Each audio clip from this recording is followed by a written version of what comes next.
This is Nightly Business Report with Tyler Matheson and Sue Herrera. Slow down. The economy created fewer jobs than expected last month. But is there anything to worry about? Sticker shock. Gas prices jump overnight, catching motorists off guard. We'll tell you where the spike was felt. And bulking up. How one entrepreneur got the bright idea to make warehouse shopping mobile. All that and more tonight on Nightly Business Report for Friday, September 1st. Good evening, everyone, and welcome. Tyler Matheson is off tonight. August is a hot month, but job growth cooled more than expected. The economy added 156,000 jobs, fewer than Wall Street had anticipated. Wage growth also stalled, and the unemployment rate edged higher to 4.4%. And those hefty gains from June and July, they were revised lower by 41,000. Hampton Pearson has the story behind the numbers.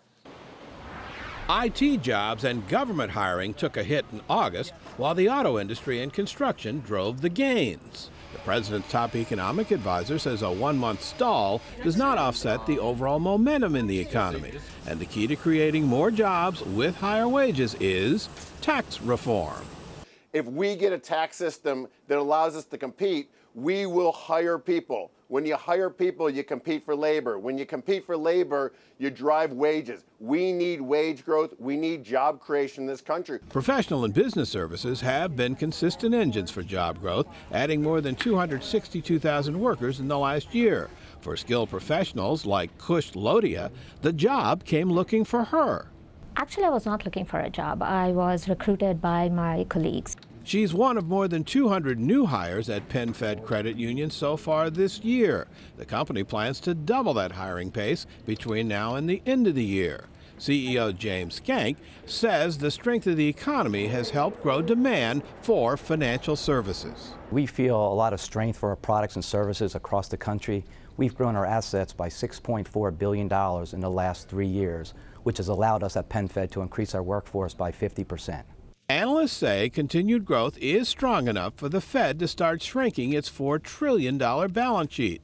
But sluggish wage growth makes it less likely there'll be an interest rate hike this year. Next month's job survey is likely to be impacted by the economic fallout from Hurricane Harvey, where the disruptions in the energy sector alone are expected to last for several weeks. For Nightly Business Report, I'm Hampton Pearson in Washington. While the damage of Hurricane Harvey is still being assessed, some estimates are starting to run into the hundreds of billions of dollars, surpassing Hurricane Katrina's total damage of $160 billion. One area not being talked about much yet is Harvey's impact on jobs. Kate Rogers shows us how New Orleans fared and how that could relate to Houston. In some ways, New Orleans is still rebuilding a decade after Katrina, which left in its wake massive job and population losses for the city. Today, some 90,000 fewer people live in New Orleans, and in the first 10 months after the storm, 95,000 jobs were lost, along with some $2.9 billion in wages, mainly from the private sector. The city also had a job vacancy rate of 12.5%, one of the highest ever recorded in the U.S., according to analysts. One of the biggest challenges facing New Orleans after Katrina was just trying to get people back in place to do the rebuilding. Because of the geography of New Orleans, it's really surrounded by water on almost all sides. There's only a couple of major highways in and out. So it was hard for workers to get back into the area if they didn't have a place to live. During those months, more than 22,000 jobs were lost in tourism and food services, 3,500 jobs lost in port services, and nearly 14,000 jobs lost in healthcare. Meanwhile, construction thrived in the recovery, adding nearly 5,000 jobs, something economists say will likely happen in Houston post-Harvey. There's one silver lining for Houston. It's a very different city from New Orleans. With more than 2 million people, Houston is the fourth largest city in the country, and it was also growing before the storm hit. Meanwhile, when Katrina made landfall, New Orleans had a population of some 450,000 people, and it had already been declining. One of the benefits that Houston has is the geography, is the sort of sprawling nature of the city. So just outside of those flooded areas, there are going to be places where people can pick up empty rentals, stay temporarily in vacant hotel rooms. So it's going to be a little better sort of logistically in terms of positioning assets, positioning the workforce to be able to get back in and rebuild a bit more quickly. There's also a strong, diversified economy in Houston, and the population is much wealthier. Experts say all of this makes it much more likely that people will come back home after the storm instead of fleeing the city the way so many did in the wake of Hurricane Katrina. For Nightly Business Report, I'm Kate Rogers. Let's turn now to Anthony Chan. He is chief economist at Chase. Anthony, nice to have you here. Pleasure to be here. I want to pick up from where Kate left off, and I know it's still early days, but how much do you think the Hurricane Harvey might affect next month's jobless report? And we know it didn't impact this jobs report because those numbers were already tallied before the storm hit. But what about next month? I think you will have a negative impact, just like Hurricane Katrina that occurred in August of 2005. It occurred after the payroll survey week, so did Hurricane Harvey. But what you saw was that non-farm payrolls went from 196,000 in August, and over the next 2 months, you saw a 241,000 lower number relative to 196. If you believe that Hurricane Harvey, unfortunately, is 40% in terms of the damage of Hurricane Katrina, I could easily see somewhere between 50 and 75,000 over the next 2 months of a lower number relative to the August number of 156,000. Well, let's talk about this latest report. Wage gains were once again pretty muted. Wage gains are typically muted whenever you have sluggish productivity. I did a little bit of a study looking at productivity and wages all the way back to 1960. And what I find is that when productivity is weak, guess what happens? Wages are weak. And more importantly, when productivity is weak, real average hourly earnings are weak to the extent of almost a 2-to-1. In other words, whatever productivity does, and what we've seen in the last year is that productivity is running around 1.1%. If you look at business or if you look at the other non-farm business productivity, the differences are 1.1 is 1.1 and the other one is 1.2. But on average, real average hourly earnings are about half. And guess what? Real average hourly earnings are running around 0.5%. Okay. So if we want wages to get stronger, we need to get productivity to get stronger. What does this report, quickly, if you could, do for the Fed's timetable on interest rate increases, if anything at all? I think this report certainly causes them to raise some eyebrows, because if this weakness continues, it causes a little bit of a hesitation. But right now, when we look at economic growth in the third quarter, it still looks like it's going to be a calendar quarter that's in excess of 2%. So I don't think the Federal Reserve is hitting the panic button just yet. Anthony, have a great long weekend. Thanks so much for joining us. My pleasure. Anthony Chan with Chase. It was a strong start to September for stocks, particularly the NASDAQ, which closed at a record. The Dow rose 39 points to 21,987. The NASDAQ climbed 6, and the S&P 500 tacked on nearly 5. And it was a good week for the three indexes, but the NASDAQ rose nearly 3%, the best week of the year. As expected, Hurricane Harvey and the massive flooding in Texas took a bite out of August auto sales.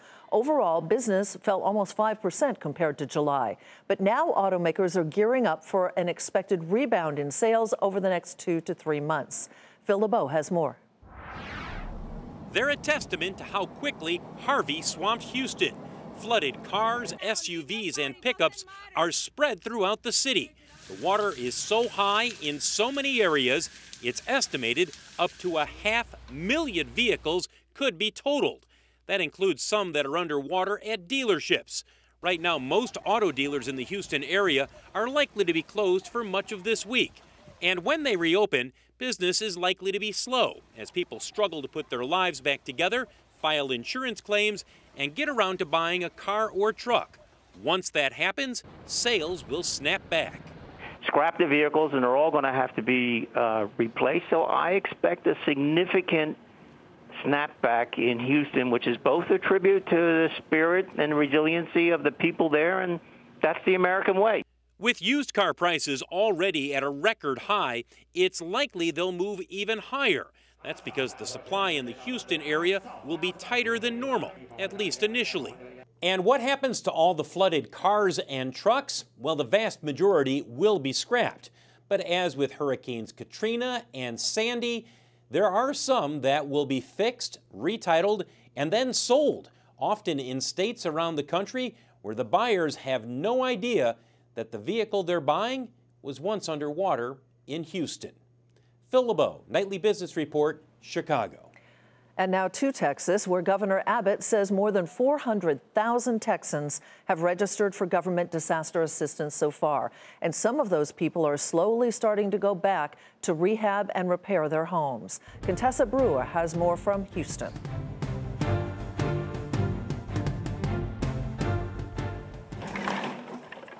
At home after home in Houston, the garbage is piling up. I just knew it had to go. Rebecca Rivera, a private tutor, just bought this house a month ago. She never expected it to flood, but it did. And she's wasting no time now getting to demolition. The first step is just get out the bad stuff. And that's what we did. Everything that's wet. We said, yeah, cut it, tear it out. Friends and family are pitching in. Work crews are in high demand. CoreLogic analysis says residential losses alone could reach $37 billion. Throughout the affected region, there are entire neighborhoods that are still underwater. This duck boat was brought in from Mobile, Alabama, to retrieve a patient who desperately needs dialysis. Fresenius Kidney Care has a massive coordinated disaster response to care for some 3,500 Houston area patients.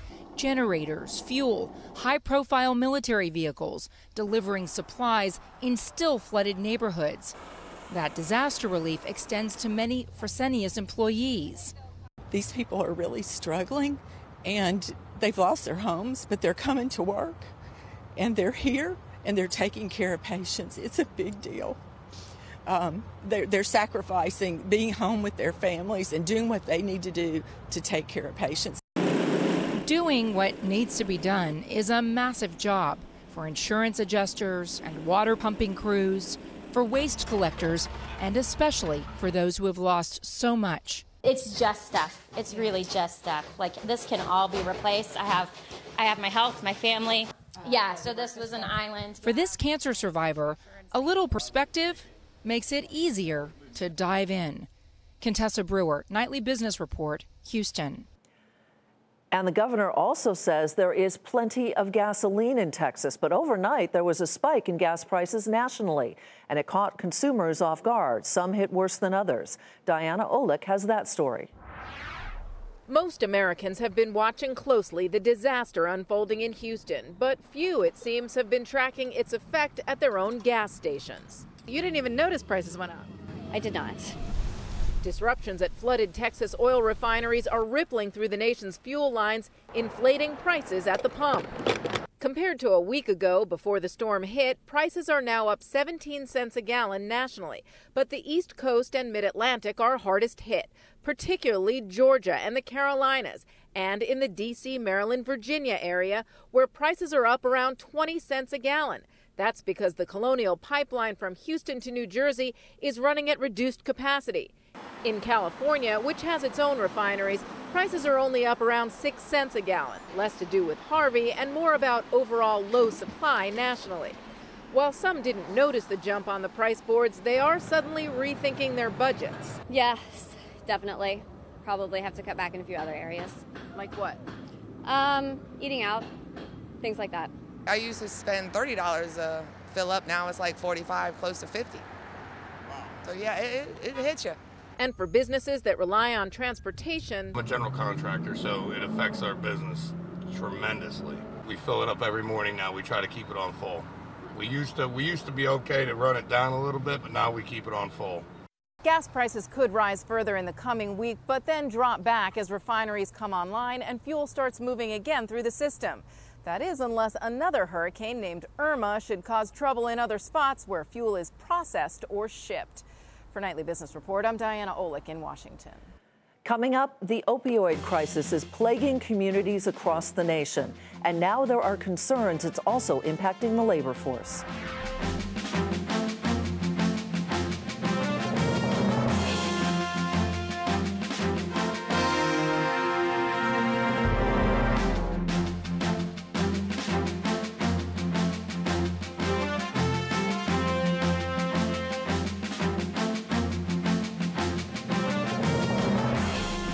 In July, Federal Reserve Chair Janet Yellen said she thinks the nation's opioid crisis is related to the declining participation rate in the labor market. Well, one thing is becoming clear. In counties and states struggling to contain that crisis, the rampant abuse of prescription drugs and their street incarnations are taking a toll on the labor force. Elon Mui has more. Ohio is the epicenter of the opioid epidemic, with workers battling their addiction in secret. But here in the capital of Columbus, businesses and local officials are trying to end the stigma that comes with drug abuse. Tron Monahan started with painkillers, then moved on to heroin. He was unemployed and at rock bottom before seeking help at a recovery center called House of Hope. Staying in a homeless shelter, OD'd in the bathroom, and luckily someone found me and called the squad, and I woke up in the hospital, stayed there, and I saw my future. Like, I saw what was happening at a very quick rate. Nearly half of all men who are in their prime working age, but not in the labor force, are taking pain medication. That's according to a Princeton University study. Most of those drugs are prescription painkillers. Businesses here say they've had a hard time finding workers who can pass a drug test. That's forcing companies to rethink zero-tolerance drug policies and focus instead on second chances. At House of Hope, Richard Mason helps the guys there get back into the workforce. He preps them for interviews, walks them through the application process, and doesn't let them leave until they've found a job. Recovery is about rigorous honesty. And so what we want the employers to see is that you have taken responsibility for your past and have now changed your life. Business owner Jonathan Rupert works with House of Hope. His company makes and installs custom countertops, and 15 of his 49 employees are recovering addicts. I've built my company and grown my company in 4 years with folks that have successfully gone through a recovery program, and I wouldn't trade it for anything. It's about what they're doing today and what they're going to do in their future, and not what they've done in their past. As for Tron Monahan, he's been clean now for 9 months, and a few weeks ago, he landed a job at a local restaurant. My goal is upper management or even corporate. That's where I'm trying to go, to the top. For Nightly Business Report, I'm Elon Mui in Washington. Pfizer wins approval for its leukemia drug, and that's where we begin tonight's market focus. The Food and Drug Administration green-lighted the treatment for certain adults and children with acute myeloid leukemia. The drug received accelerated approval nearly 2 decades ago, but was then shelved after unimpressive trial results and after a high number of deaths were reported. Shares of Pfizer today were up slightly to $33.96.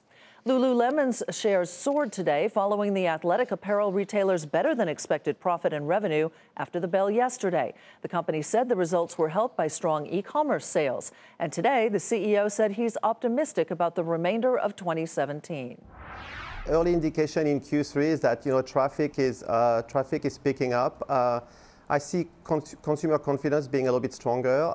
So I'm actually fairly optimistic for the second half of the year, especially when I think about the product offering that we've got coming in stores, whether it's our men's campaign with ABC or whether it's our assortment of jackets and outerwear. Shares rose 7% to $61.69. About 4 million Time Warner Cable records dating back to 2010 containing personal customer information were found last month on an unsecured Amazon server. The compromised data includes usernames, email addresses, and financial transaction information. Charter Communications, which bought Time Warner last year, said the incident is being investigated. Charter shares fell more than 1% to $392.48. And Tech Data said a more competitive market caused the technology product distributor to miss earnings expectations. Revenue was better than expected, but the company gave disappointing earnings guidance for the current quarter. Tech Data cratered. It was 20% to the downside, better than 20%, to 87.46. Time now for our market monitor, who has names of stocks he said you should own if volatility picks up in the stock market and growth slows in big tech names this fall. Last time he was on in February, he recommended Apple, which is up 41%, Alphabet's Google, which is up 18%, and Microsoft, which is 19% higher. He is Mike Musio, portfolio manager at FBB Capital. Welcome back, Mike. Nice to have you here. Thanks for having me, Sue. Congratulations on those picks. They're doing well. Tech has been the winner, for sure. It sure has. Let's get to your picks this time around. Accenture, ACN. Why do you like it? Yeah, so this is another tech name. Our kind of theme going into the last 4 months of the year are investing in companies with quality, which of course is always one of our themes, but that are growing in an environment where growth may be slowing a little bit, and that are providing some diversification. So Accenture checks all those boxes, and they're diversifying away from their kind of core consulting, strategic consulting, and tech consulting business, and they're getting into some of the new areas that are exciting, like cybersecurity and things like that. The company pays kind of a market dividend, and we think that it's likely that dividend is going to increase by low double digits in the not too distant future. All right, Arch Capital, the symbol is ACGL. You like it. You say it's one of the better management teams in insurance, and they've avoided the pitfalls of insurance, which obviously is being highlighted this week by Hurricane Harvey. Yeah, Sue, I had to bring you a little bit of a contrarian play. Arch is a smaller kind of insurance company. They do have some exposure to hurricane stuff, but less than their competitors. Mm-hmm. And they actually operate at a more profitable combined ratio than the competition in the space. So they don't pay a dividend, but they are reinvesting cash flow and buying and diversifying into other sources. So one of their in the last year and a half, they've bought a mortgage insurance company, and they're trying to grow that as well. Mike, I've got about 30 seconds left. Okay. Carnival Corporation. Carnival, experiences over things. Carnival diversifies away from kind of retail, which has been a wreck in consumer discretionary. It's the 800-pound gorilla in the cruising business, and if politics continues to lead the charge in terms of news in the fourth quarter, we all might like to get on a cruise. So yes, we might. Mike, thank you so much. Mike Musio with FBB Capital. Coming up next, how one entrepreneur took to heart the term "go big or go home."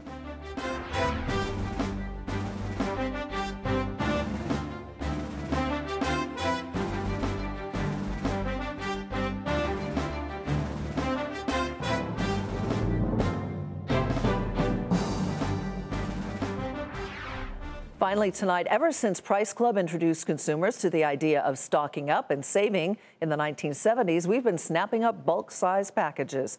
Now, the biggest of the warehouse stores, Costco, Sam's Club, and BJ's, do about $200 billion worth of business each year. And that's why one New Jersey entrepreneur got the bright idea to put bulk discounts online.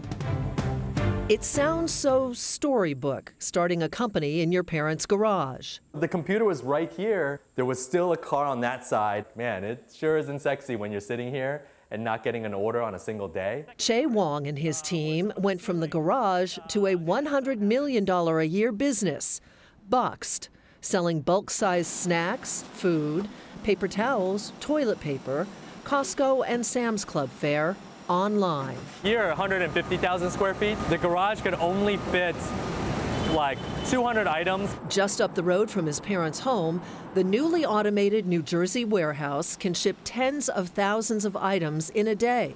There are also fulfillment centers in Las Vegas, Dallas, and Atlanta. Wong got the idea while he was in law school, living in New York City, where he didn't have access to the bulk discounts his parents grew to depend on in the suburbs. We just didn't have the time, the patience, or frankly, living in a city, the car to get up to the Price Club or to Costco or to Sam's Club anymore. And so we thought, how many millions of other Americans had the same problem? Oh, I thought outdoor signs. Wong and his team wanted a mobile solution, an app. Mobile is part of their DNA, having sold their mobile video game studio, Astro Ape, to Zynga. They went after retail, and at the time, it was risky. Consumers were shopping on phones in 2013. Most of their buying was done on computers. Over the last 4 years, it's become mainstream, and that's in 48 months. The consumer mindset has shifted in such a dramatic fashion. Works. Lunchtime's coming. Laura Kapusinski has been using Boxed for more than 3 years. I always joke with people that I don't leave the house unless I have to. Boxed is really helped me be home with the children and doing things that I want to do as opposed to things I have to do. Boxed has no membership fees, competitive pricing, and free shipping on orders of $49 or more. Wong targeted busy individuals, but in terms of dollars, its biggest customers are other businesses. That's caught us by surprise, how big B2B is for us. Perhaps another surprise? No one lost a job when the New Jersey warehouse turned on its automated system this summer.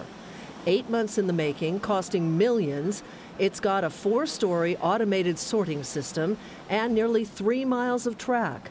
Box trained the same employees who pushed carts and filled orders by hand to run its new system. It was about actually preparing them for the future where all jobs in fulfillment centers and maybe even a lot of retail jobs will look like what you're looking at behind us. It took a lot of folks getting out of their comfort zone to say, hey, I don't even have a college education, and you're asking me to troubleshoot robotics when it goes down? And I said yes. And how about this for work-life balance? We'd love to pay for your wedding so that you guys can have it.